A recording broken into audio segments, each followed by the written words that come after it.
This is the US military's most powerful cannon, the Electromagnetic Railgun, which can shoot up to 100 nautical miles at Mach 7.5 and impacting the target at Mach 5, using only energy as its propellant. The high-velocity projectile will destroy land, sea and air targets purely from its kinetic energy, rather than with conventional explosive warheads. So what is a railgun? Well, the EM Railgun launcher is a long-range weapon that fires projectiles using electricity instead of chemical propellants like gunpowder. Magnetic fields created by high electrical currents accelerate a sliding metal conductor or armature between two rails to launch projectiles at 4,500 miles per hour. Basically, it shoots a big solid metal projectile at very high speeds at vast distances and does damage using kinetic energy, only using electricity to shoot. The railgun works by storing power for several seconds, generated from an external source, like a ship. After the weapon is charged with some 32 megajoules of energy, its capacitors send an electrical pulse down two long rails, one negatively charged and one positively charged, generating an electromagnetic field that fires the projectile along the two rails at up to Mach 7.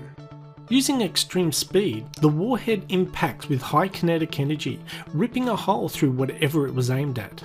The 25-pound projectile is a non-explosive bullet, like a big dart, inside an aluminium alloy casing or sabot, that falls away after the projectile leaves the barrel.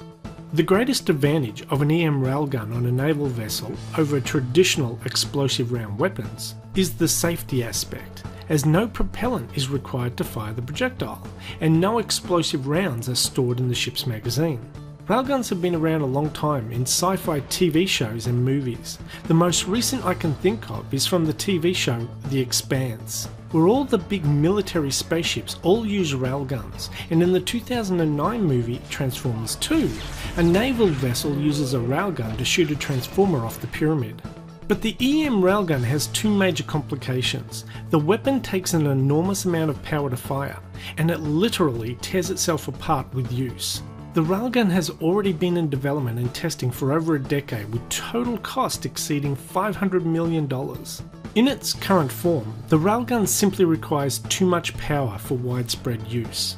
The problem is, the only ships that will be able to generate the gargantuan 25 megawatts of power required to fire the railgun are the Zumwalt class destroyers, which will use Rolls-Royce turbine generators to produce as much as 78 megawatts of power for the ship. But only 3 of these technologically advanced warships will be produced. A bigger problem is that the railgun will shred its internal components to bits if it is fired enough.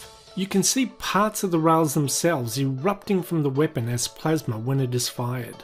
The projectile is leaving at incredibly high velocities and it accelerates down the barrel. The contact between the sabot and the rails simply erodes the gun itself. The other short-term solution is to develop a railgun that uses less power.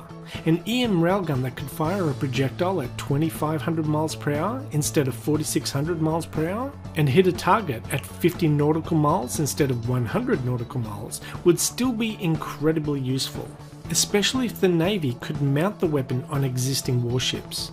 A less powerful railgun still has all the advantages of being cheaper to fire and removing dangerous explosives from a ship. Anyway, that's the end of this video. Thanks for watching and we'll see you next time. Bye bye.